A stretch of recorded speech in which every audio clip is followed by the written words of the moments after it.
দেশের খ্রিস্টান কমিউনিটিতে আগস্টিনের নেতৃত্বে ভয়ঙ্কর দুর্নীতি সিন্ডিকেটের তথ্য ফাঁস। আগস্টিন সহ সিন্ডিকেটের হোতা মোট ৫ জন। আওয়ামী লীগের নাম ভাঙিয়ে সিন্ডিকেটের অত্যাচারের মূল টার্গেট হন খ্রিস্টানরাই। ধামাচাপা দেয়া হয় আগস্টিনের ভয়ঙ্কর সব জালিয়াতি। সমবায় অধিদপ্তরের দেয়ালে আগস্টিনের দুর্নীতির চিহ্ন খুঁজে পেল অগ্রযাত্রার অনুসন্ধানী সাংবাদিকরা। বিস্তারিত দেখুন জবিউল্লাহ আশরাফি এবং সালেহ কায়সারের করা ৫ পর্বের ধারাবাহিক অনুসন্ধানী প্রতিবেদনের দ্বিতীয় পর্বে।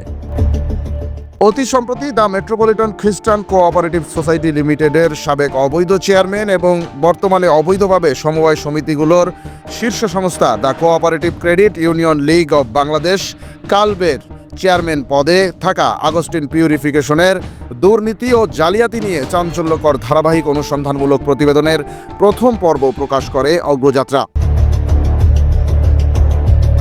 প্রতিবেদনটি প্রকাশের পর তা ঝড় তোলে দেশের খ্রিস্টান কমিউনিটির মধ্যে। আগস্টিনের অনাচারের শিকার অনেক ভুক্তভোগী যোগাযোগ করেন অগ্রযাত্রার সাথে। অগ্রযাত্রার হাতে আসে একের পর এক লোমহর্ষক সব তথ্য।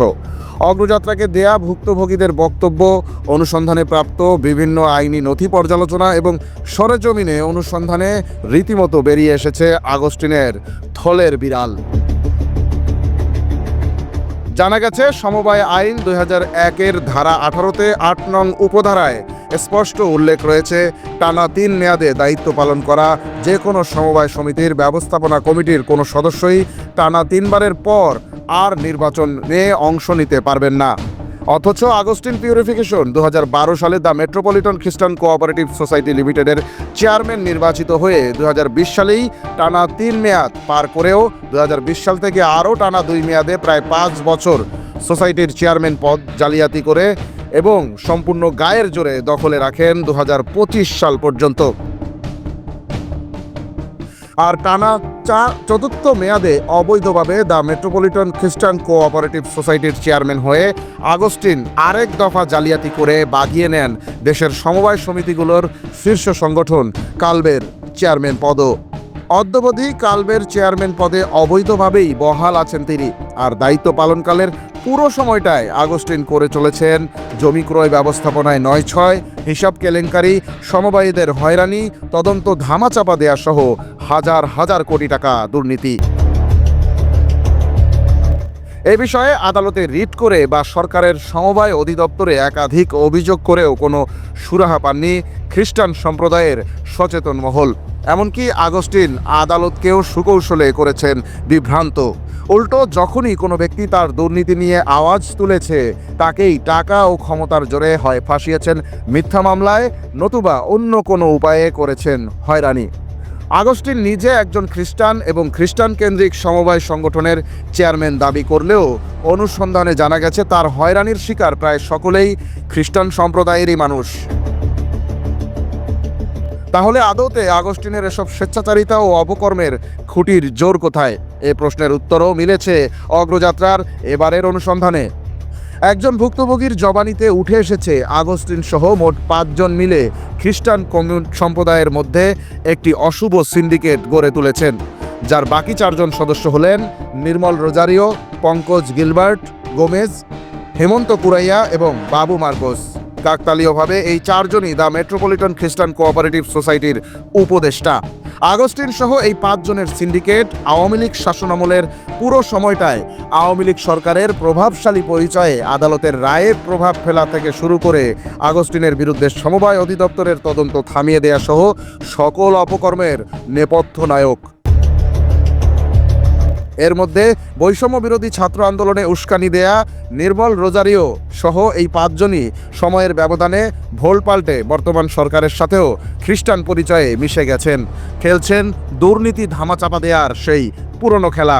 অথচ আওয়ামী লীগ শাসনামলে এই চক্রের অপকর্ম নিয়ে ভিডিও বানানোয় নাট্যাঙ্গনের পরিচিত মুখ টনি মাইকেলকে ঢাকা ক্রেডিট নামে একটি প্রতিষ্ঠানের অফিসে নিয়ে টর্চার সেল বানিয়ে নির্যাতন করা হয়। পরবর্তীতে এ বিষয়ে খ্রিস্টান ধর্মীয় নেতা বিশপকে অভিযোগ জানিয়েও কোনো প্রতিকার পাননি তিনি।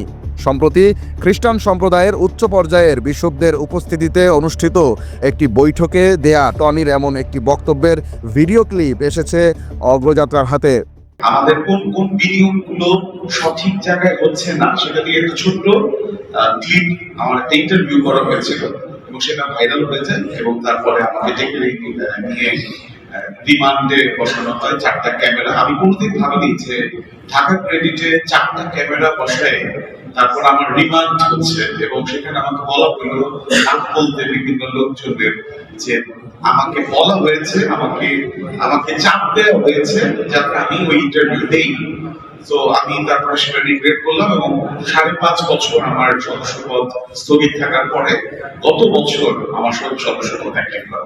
ওদিকে সমবায় অধিদপ্তরের তদন্ত কিভাবে ধামাচাপা দিলেন ভয়ঙ্কর দুর্নীতিবাজ আগস্টিন, এই প্রশ্নের উত্তর খুঁজতে রাজধানীর আগারগাঁওয়ে অবস্থিত সমবায় অধিদপ্তর ভবনে গিয়ে সংশ্লিষ্ট কর্মকর্তাদের কাছ থেকে তথ্যের বদলে নানান বাহানা পাওয়া গেলেও অগ্রযাত্রার চোখে পড়ে গুরুত্বপূর্ণ একটি বিষয়। জানা যায় সমবায় অধিদপ্তরকে বহু আগেই কবজা করেছেন দুর্নীতিবাজ আগস্টিন। সমবায় অফিসের গোটা একটি ফ্লোরের ব্যয়বহুল ইন্টেরিয়র ডিজাইন দুর্নীতিবাজ আগস্টিন দ্য মেট্রোপলিটন খ্রিস্টান কোঅপারেটিভ সোসাইটির চেয়ারম্যান থাকাকালীন সময়ে সোসাইটির ব্যানারেই করে দিয়েছেন এমন প্রমাণ মেলে। কিছুটা অস্পষ্ট হলেও অগ্রযাত্রার অনুসন্ধানী সংবাদকর্মীদের চোখ এড়ায়নি সমবায় অধিদপ্তরেও আগস্টিনের দুর্নীতির প্রভাবের এই চিহ্নটি। তবে এ বিষয়ে জানতে অভিযুক্ত আগস্টিন পিউরিফিকেশনকে একাধিকবার কল এবং হোয়াটসঅ্যাপে বার্তা পাঠানো হলেও কোনো সাড়া মেলেনি। নতুন করে প্রশ্ন জাগে, সমবায় অধিদপ্তরের মতো সরকারি অফিসে আগস্টিন কোন স্বার্থে ব্যয়বহুল ইন্টেরিয়র ডিজাইন করে দিলেন? কেন অভিযোগ পেলেও আগস্টিনের বিরুদ্ধে তদন্তে নামে না সমবায় অধিদপ্তর? খ্রিস্টান কমিউনিটিতে আগস্টিন সহ 5 জনের অশুভ সিন্ডিকেটে কে কোন দায়িত্ব পালন করেন এবং তারা আর কোন কোন অপকর্ম করেছেন এবং ধামাচাপা দিয়েছেন? সোসাইটির জমিগুলো কেনার সময় আগস্টিন ঠিক কোন কোন জালিয়াতি করেছেন আর দুর্নীতির কোন কোন খাতে তিনি সোসাইটি বা কাল্পকে ব্যবহার করেছেন? স্বস্তি নিবাস নামক প্রতিষ্ঠানের আড়ালে আগস্টিনের মূল কারবার আসলে কি? এসব প্রশ্নের উত্তর আমরা খুঁজব ধারাবাহিক অনুসন্ধানী প্রতিবেদনের 3য় পর্বে। একই সাথে আমরা তুলে ধরব দুর্নীতির প্রতিবাদ করতে গিয়ে আগস্টিন সিন্ডিকেটের হয়রানির শিকার গণ অধিকার পরিষদের কেন্দ্রীয় নেতা জ্যাকসন গোমেজের চাঞ্চল্যকর সাক্ষাৎকার। চোখ রাখুন অগ্রযাত্রায়।